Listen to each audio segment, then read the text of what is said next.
All right, guys. Hey, Coach G, thank you for inviting me on. Guys, thanks for having me here on your Zoom meeting. As Coach said, my name is George Brewer from West Point, Georgia. It's where the college is located. Played college football at University of Georgia, played with the Cowboys and the Falcons. And this is my 22nd year of coaching. Been at Point University now for going on 6 years as a defensive coordinator and the liaison between our players and the NFL Association. Today, guys, I want to talk to you about organizing your staff. I mean, I think this is one of the most important things you can do besides the X and O's, even more important than X's and O's, because that sometimes we tend to get ahead of ourselves and not define who we are and what we stand for. So my main thing to take from this, guys, is planning your work and working your plan. The one thing you got to do before you even get with your staff is you got to have an outline of what you expect, at what time frame you expect it, and how you expect things to be done. And this is the most important thing, and is not deviating from your plan, but planning your work and working your plan simply means that. There are going to be some times that you're going to go through some roadblocks, some hurdles that you're going to have to cross. But at any given time, you got to revert back to what you believe in and what you're trying to plan. So we'll get started with this, guys, and talking about a little bit about planning backwards. The first thing that I normally do is the old military strategy is that I start from the end and work my way backwards to the beginning. By that, you make sure that you leave no stone unturned and you don't omit anything that instead of adding more and more and never get to where you need to be. So if you can see my presentation here, and I go through this fairly quickly because I know we got a time frame here, but I want to explain it well enough for you. If you have any questions at any time, just get in touch with Coach G and we'll go from there.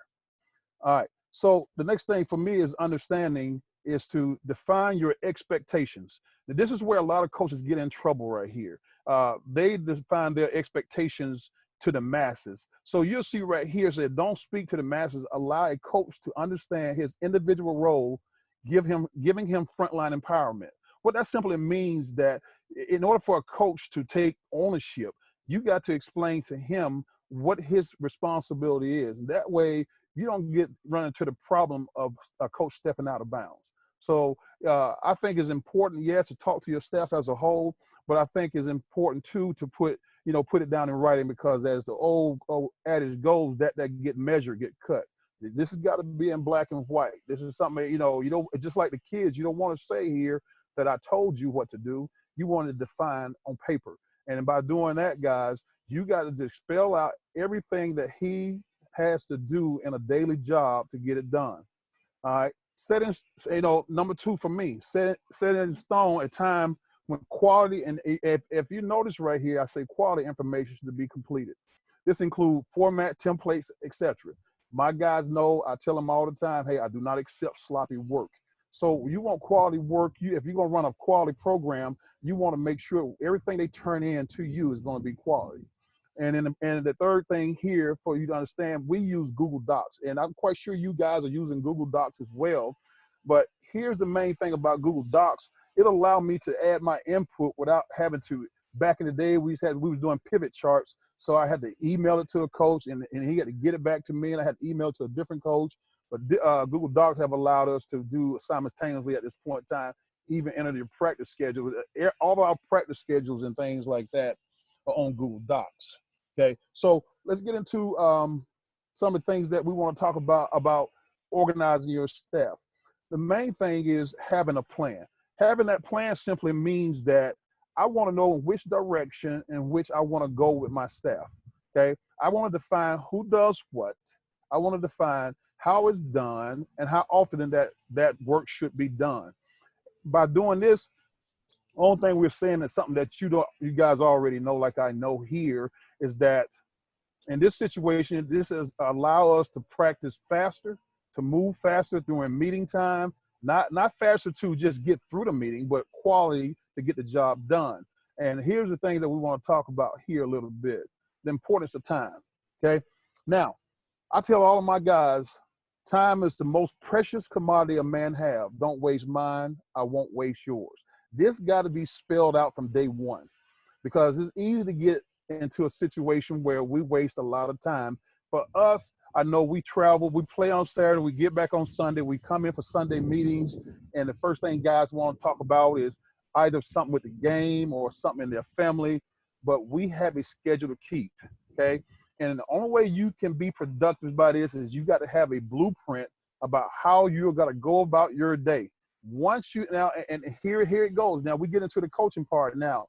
A lot of guys give guys this information and you never practice it, you know, because you have a cape on and it say Superman on don't mean you can fly. And matter of fact, if you bought a Superman cape, it says it doesn't enable you to fly. So in order for us to understand that, what I'm telling you here is that you giving a coach a blueprint is not going to make him ready to understand what you expect, you know. And I tell my guys all the time, I lost my ESP license a long time ago, so I can't read minds. So in order to take the guesswork out, I got to model and clinic how we want things done. So in order for to do that, I got to sit down and we got to clinic each other on actually just like you do on the board when you say, hey, coach, get up there and drop defending the power or defending trips. How would you drop from field position? You want to get coaches up involved in your staff meetings, and you want them clinicking you on how they go about putting the information together they give you. That's highly important when you talk about being organized in the beginning of handling a situation that comes at a rise. Now, importance of time, that's everything. Now, discuss related topics. You know, and like we said earlier, you get into situations sometime and we find ourselves talking a little bit more about other things, and then before you know it, you don't spend an hour, 2 hours and haven't gotten any work done. So in order to be a good leader, you got to be a great manager of time, okay? Stay on task with time, come ready to work. And I always tell my guys, regardless how long you've been with me, bring your playbook. Coaches nowadays, if your playbook in your head, it's just like being at a restaurant. It's just like being at a 5-star restaurant. Every time you go to that restaurant, that food you eat tastes the exact same. The reason why, because people follow recipes. But so if you're a coordinator or you're a leader and you say, hey, well, my playbook is in my head, you are cheating your guys, because now you give me room to add more than what then need to be added into your playbook and your thoughts, because now I don't have a blueprint. These things are highly important to understand. You always bring your playbook with you, regardless how it goes. If you don't have a playbook, develop one. All right. Work to get it done. Don't work for a long period of hours just to work to say, hey, we was there, and to brag on we was there from 6 in the morning to the next day. Work to get it done. And the only way you're going to be efficient and the only way you're going to be proficient is that you got to have a blueprint.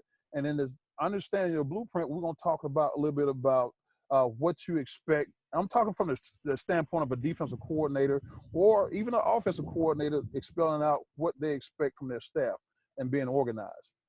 I'm going to slow down a little bit. If anybody got any questions so far, if not, I will keep moving on. Yeah, you're good, Coach. I just opened up the chat, so if anybody does have questions, just feel free to drop it in there, and I'll communicate with Coach. Thank you, guys. You're good, Coach.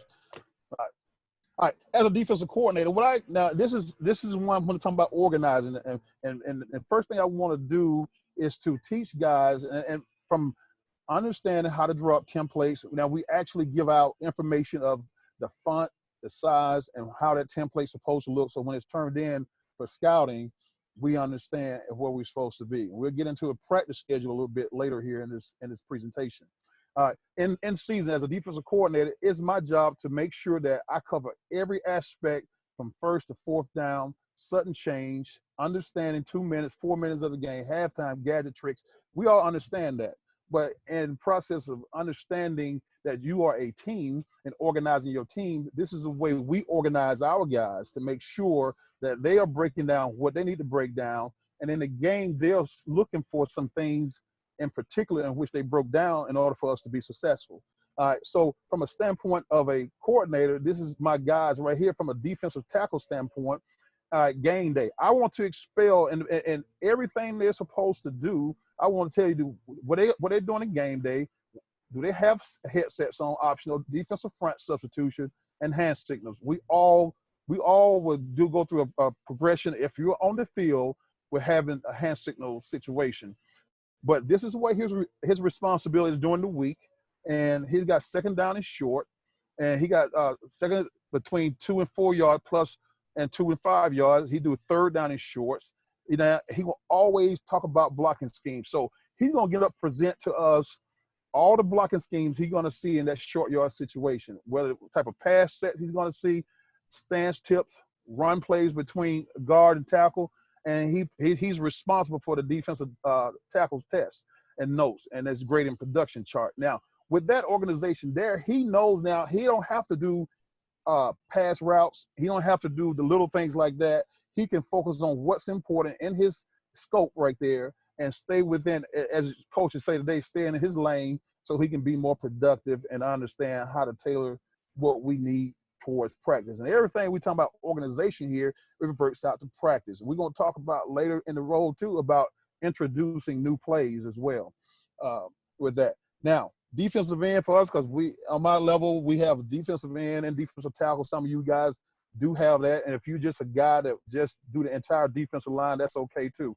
And this is drawn up from perspective, whether you're in high school or in college, it doesn't make a difference because finding the right amount of time. And I know that question is going to come up with coach, you have more time than I have to do this thing. But what we got to make a sacrifice of doing is say, hey, look, if I got to get up out of bed to get my staff together before school starts, then that's what we have to do. For instance, if your school starts at 8:45 or 7:30, then you got to get that head up out of bed and meet before school starts every day. And you got to have a game plan for that.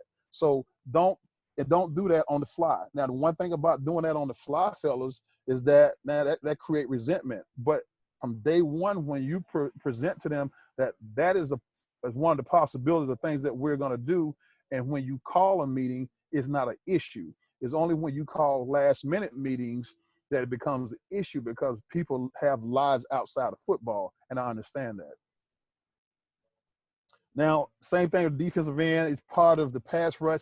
And what I want to do, because here's the thing is with my defensive ends, he dropped cards, yes, but he more focused on the type of pass rush and type of protection we're going to see and how to beat that.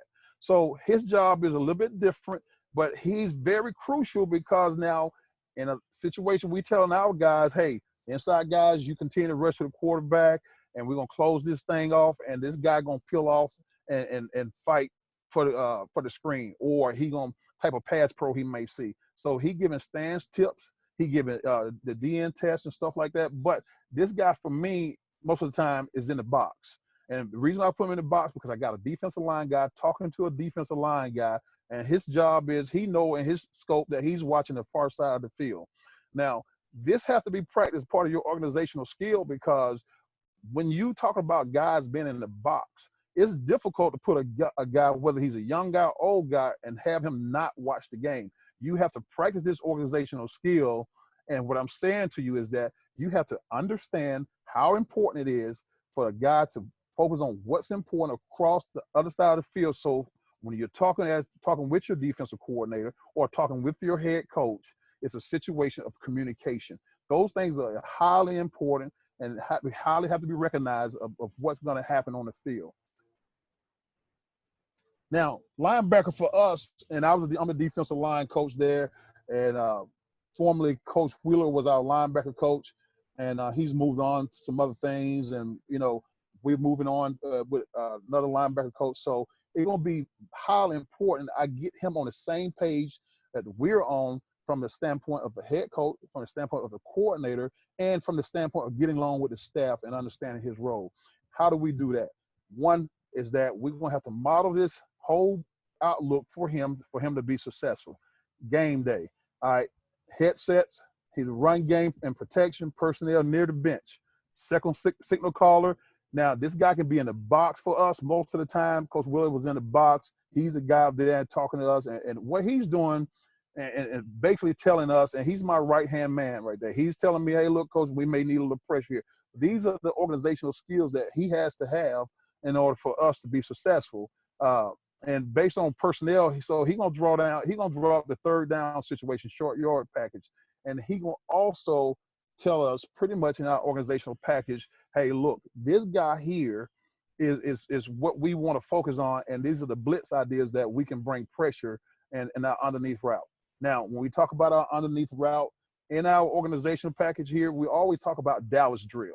And if you ever come to a practice and see us practice, you're going to hear me talk about Dallas drill a lot, because one thing that can get you beaten is that not going over personnel groupings when backs are coming out the backfield. And Dallas drill for us, for those that may understand and may not, is just routes between, it's a 7-on-7, but it's just routes between the tight end and running backs out the backfield. All right. So here, and we want to work on that, because as you see a back sneaks out the backfield and something that you haven't planned for, even if you watch film and they don't do it as much, that can cost you a ball game or put them in field goal position to kick field goal. So we clinic in this. Now, when he's doing this and we do a presentation, and in that presentation of organization, everybody get a chance to get up and clinic. Now, what that is, guys, is called frontline empowerment. Now, the one thing I know, even athletes, players, coaches, doesn't matter who you are, you want to know that you have a definitive role on your staff, that you mean something to the staff.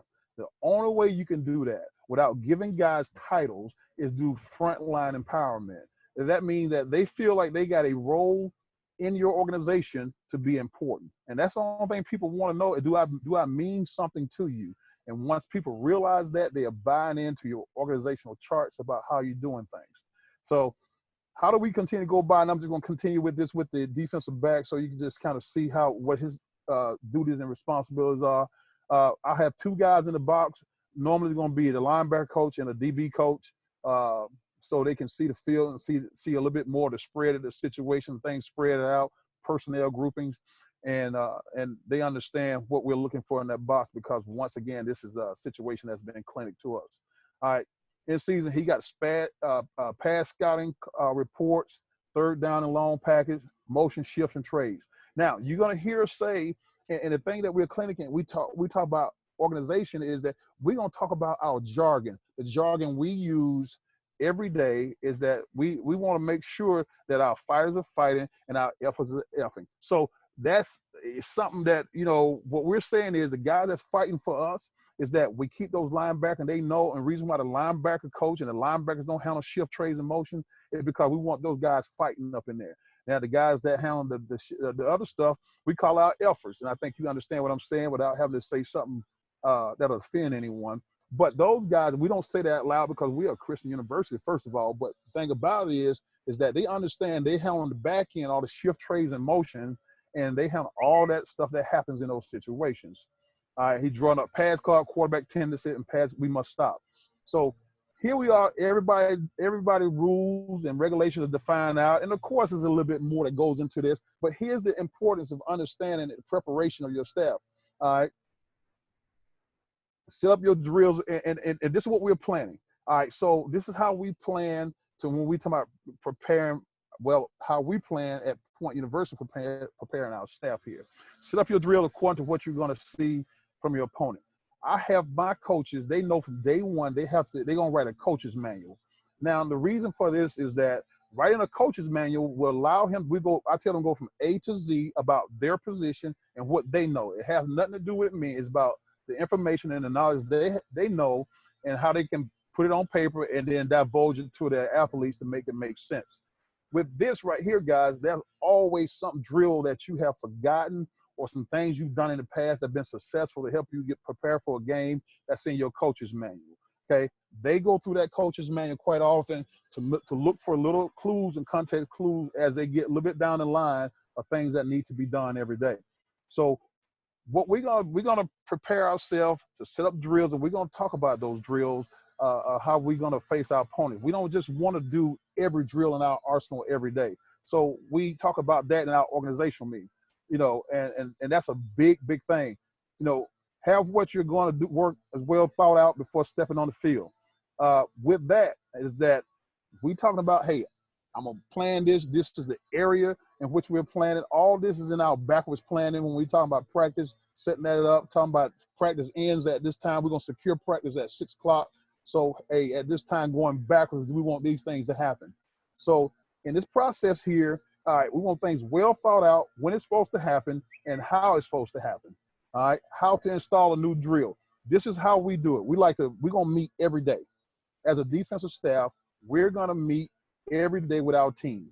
All right, the defensive team gonna meet every day, and we do little things. When I walk in, they clap and get excited because we said we get excited about football. But the first thing I want to do, I want to set the tone for the day. That's the first thing, and I want them to make sure they understand it every day. But we talking about when you talking about organizing, how do you organize practice and how do you organize your drills to be effective on the field without wasting time? So here's the big push for us. We're going to always meet and we're going to show them the drill on tape. We're going to put it on the board. We're going to walk through the drill before getting to the practice field. And then we're going to go out for pre-practice and then do a soft run of the drill. So when practice starts and we install a new drill, we don't waste 5 minutes or 10 minutes trying to explain that drill as it's going. So we try to make sure that we cut out all wasted motion and time because we only got that 2-hour time frame period. And I know a lot of you guys have to do crossover periods. And I know you're saying to yourself, once again, coach, we are high school coaches. We don't have the time with the athletes like you guys do. But there's nothing wrong with a young man at the age of 15, 14, all the way to 17 to 18, getting up a little bit early in the morning, trying to understand how to be a better football player, how to be a better teammate, and how to be more efficient. All right. Get their day started. And if nothing else with that, coaches, you can sit there and take attendance and know who's at school and who's not at school. This will give you opportunities to stay on top of your kids as well by getting them up early in the morning because I know you don't have, and some of you are fortunate to have that 6-period planning to where you have your athletes. All right, work on your skill and drills during the off season. All right, this is something that we're a big component of is to make sure now this is time that we talk about when we're organizing is to slow it down and to start being master teachers. And one thing that our head coach talk about a lot is guys being able to teach. He gonna always say, I don't know if you guys know Julius Dixon, but the fact is though, he gonna always tell guys, told is not teaching. So we're gonna always work on teaching our guys and so much not telling them. But that once again, all that stuff is in our backwards planning. Don't waste time by holding long conversations during drills. All right. So these are things that you expect from your coaches and following your practice plan. So you got to practice that as well because a lot of time that buzzer goes off and guys never look at their practice plan. We practice looking at our practice plan because that 5-minute slot and we do 5-minute periods to where we must be at a different place at a different time. So it's important for us to understand where we're supposed to be and what we're supposed to be doing. All these things are correlating to, hey, where we're headed to with preparation right here. As I move on, this is how we put it all together by planning. All right, if we have a Thursday game, all right, so this is the format we use when we talk about in our organizational meeting for our defense if we plan a Thursday night game, okay? So on Friday, we're going to work on, this is how we break down our week right here. So you guys are more than welcome to use this as much as you want in your organizational skills or meetings with your guys and what's expected on what day. And this is the meat of what we're trying to get to every day and be on the same page. Number one is thing here, if we plan on a Thursday night, we're going to work on P and 10. That's possession, first and 10, second down, get it done. Now, get it done for us is this right here, is that's a drill we use. We call it no ball drill. We run all their plays, especially when we play an option team like we play Kennesaw State or we play St. Andrews, who's a triple option team, or we play Reinhardt, who's a wing T team. We want to make sure that everybody is focused on their responsibility. By taking the ball out of practice, it allows guys to make sure they're going to their responsibility instead of looking for the football. By doing that, that creates the discipline that you guys got to have every day in those offenses that you don't see on a regular basis. Now, in high school, you probably see there's a lot of this. So the get it done period is a deal that really, really helps. All right, we're going to work on short yard and goal line. That's on that Friday. All right. And these are underneath is the little walkthrough things we'll do. You can get into all that reading there because I think this recorded coach has sent it to you. On Sunday, we review game as a defense accountability day. All right. Monday, we're going to review, get it done again. We're going to always do that get it done period there somehow. And then on Monday, we're working on third down and red zone situation and fourth down with the team. So we got a format for the entire week. If we plan on a Thursday, Tuesday, as you're going to see, guys, get it done isn't that every day. It's redundance of your drill, and you got to make sure that is known by your coaches and that is put into your practice plan. Don't just say we're going to do get it done. organize it into your practice plan to ensure success once you get started. Then we have a 2-minute, a half a game, the 4 minutes, what's happening in the last 4 minutes, and a 2-point play and trick plays and gadget. All that is on Tuesday. And Wednesday, we work on coming out, reviewing, get it done, and we go through the entire gamut of what they're going to do play-wise and anything specials that we're gonna add or we seeing that something that they've seen later on in the film that we haven't seen them do in a recent situation, and Thursday is the game. Now, with that, it's the same format. If you have a Friday game, it's a different format a little bit, but it gives you the overview of how we go about planning. We don't have Friday games as much. If we have a Saturday game, and I know we talked about this year playing Kennesaw State on a Thursday night. I'm not sure if we're able to do that yet or not, but the fact is, if so, we have a chart set up for every day of the week that you can possibly play a game. Now that college football is playing on Fridays. So you don't just want to have a plan in place just to say you have a plan. You want to have a plan in place that's effective in case that curveball is thrown at you. You know, if you get ran over by a bus, what are you going to do next? You know what I'm saying? And so this is as long as you got that organized in your daily meetings and the things from rain delays to storms is what are you going to do? That is all a part of your organizational chart. But this is on the field stuff, and this is how we go about doing it. And it just go through the same format of just a different day. We come in on Sunday, and we're going to review, and we'll talk about that briefly in a second.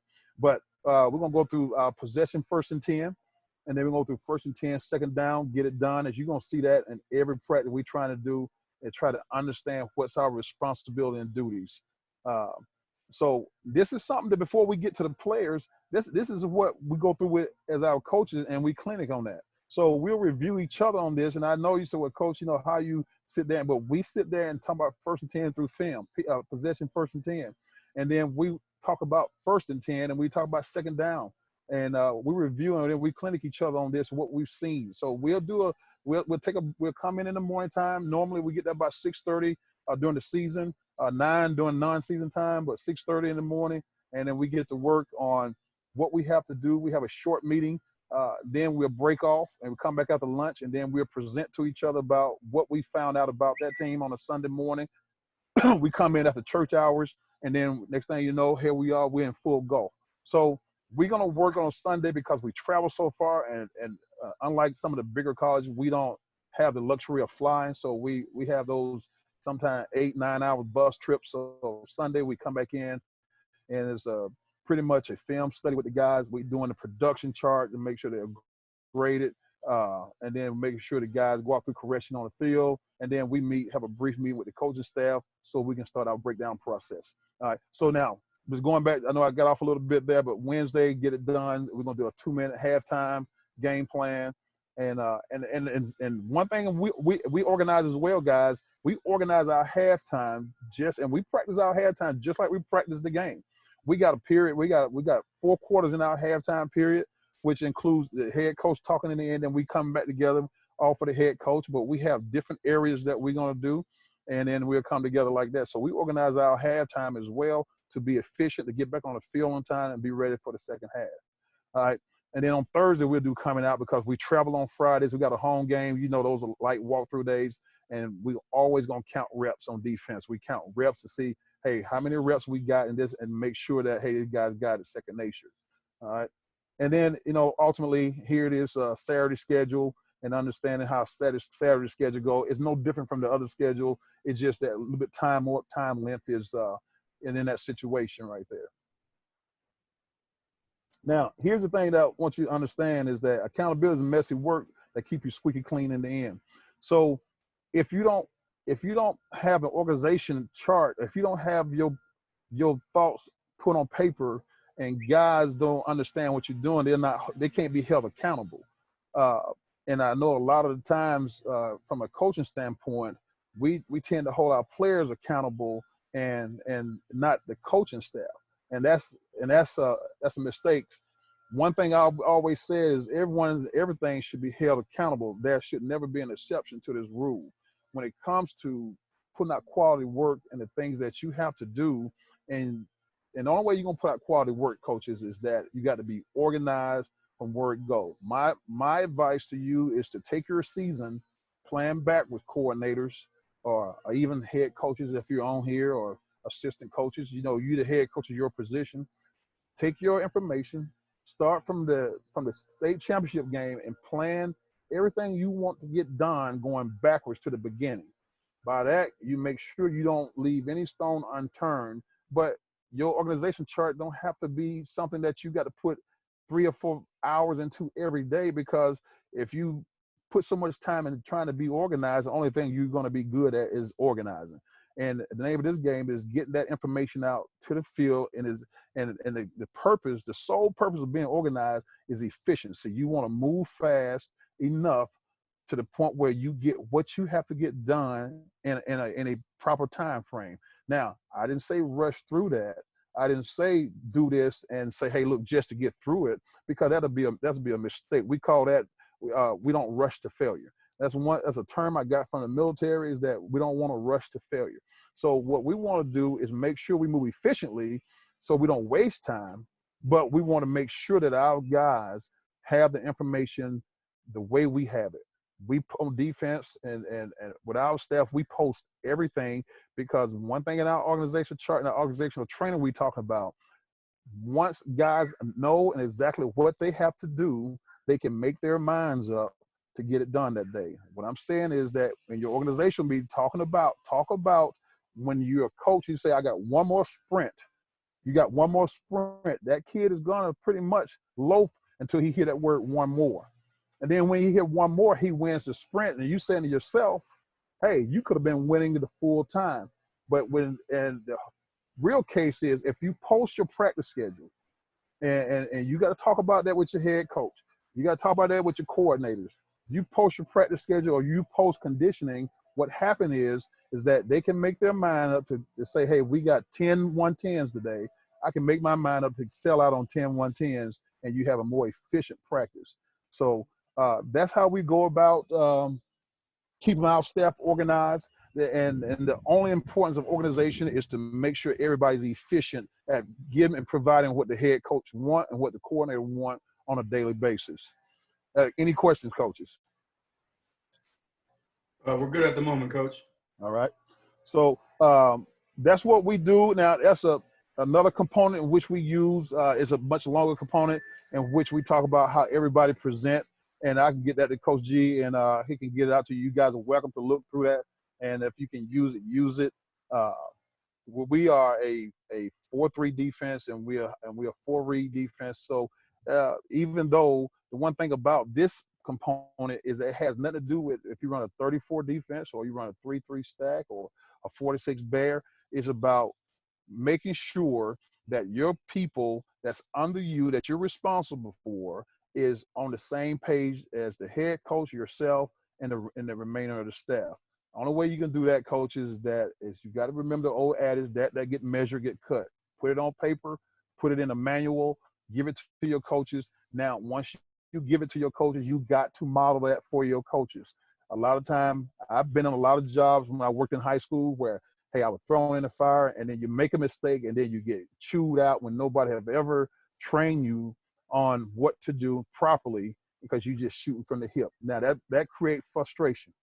When that create frustration is that, hey, a guy get used to doing things one way and you get fed up, and now you say something and it's the middle of the season. It's hard to change those habits of a coach. So I think from day one, and especially at a time like this where you cannot really get together, is a time for you to clinic your staff on what's important and what you expect. Those are going to be key.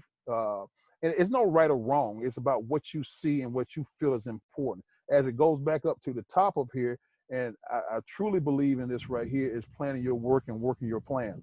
It can't be someone else's. It has to be your thought and understanding of how you go about your daily activities. And if it's a line in which the head coach have set for you, and is it aligned with what you believe in as a coordinator or an assistant coach with your kids? So the main thing is taking from this guy, just your organization chart don't have to be 18 pages. It can be very short, but as long as it's productive and as long as that you understand that time is precious, and And in this situation, we have a limited amount of time, especially now with guys. I'm quite sure some of you guys not being able to go to spring ball. So all that's going to be very important at this point in time. That's conclude what I have to say about organization, coaches. If you got any questions, now's your time. Absolutely, Coach, and I appreciate you jumping on. Yeah, if anybody has any questions, guys, hit that chat box. Coach, while they're doing that, do you mind putting up your contact information again, where they can contact you, whether email or absolutely whatever's best? All right, I can add it into my right here.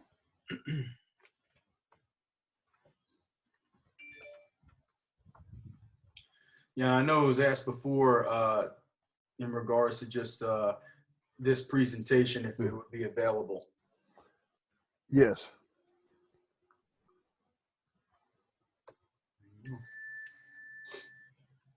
So obviously, guys, if you want the presentation, you can shoot Coach an email. There's his contact number right there, and he'll be able to get it over to you. But once again, man, it's like I said, it's always always great to get these kind of talks, man. They're very important. Question for you, Coach: How often are the expectations for coaches reviewed once they join the staff, or each year? How often? Well, it's like with us with defense. My kids, certain keywords I'm going to use every day. They know that, hey, we want to be the most aggressive team on the field. So we reiterate every day pretty much the expectations of you as a coach. By doing that, that takes away the guesswork. So sometimes, guys get amnesia a little bit, and they forget the fact that, hey, they have a responsibility and duties. So I think it's important for in your meeting to have some kind of brief meeting to understand the expectation to do it in quality work. Not so much as a drill sergeant, but we want to make sure that what we're turning in is quality and what we're putting on that field is quality. So it's important to just hit on those key points every day. Absolutely. Good question, Coach. Anybody else? Any other questions?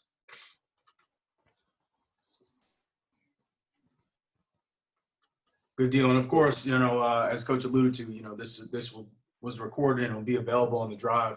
If you guys want to go back and watch it again, or share with some other coaches that maybe weren't able to join in with us today, I think it's very important information that should be shared with a lot of people, whether within your staff or coaches outside of your staff. I think it's extremely important. So make sure you do that. Point guys in that direction.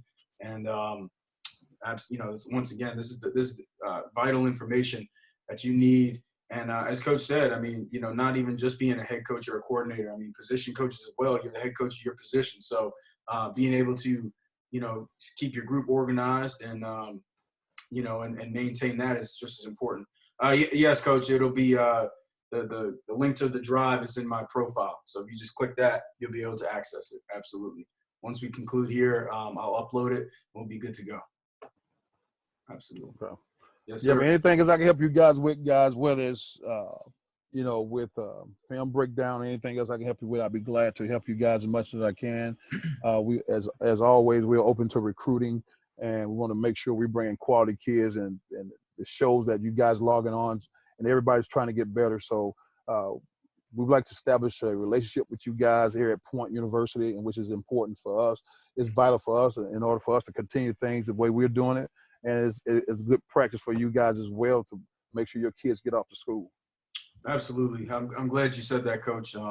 By all means, guys, yeah, on the recruiting standpoint, man, make sure you reach out. It's always good to get your kids in front of, as many coaches are willing to evaluate, even if it's a school that you may not have considered before. I mean, that's part of making these connections, man. Utilize these connections, and we're all in this together. We're all in this at the end of the day to benefit, the kids. So keep pushing this thing forward. Coach, I appreciate your time, man. Thanks so much for jumping on and giving a great presentation. Thank you guys for having me, Coach, and anytime. Appreciate it, fellas. Yes, sir.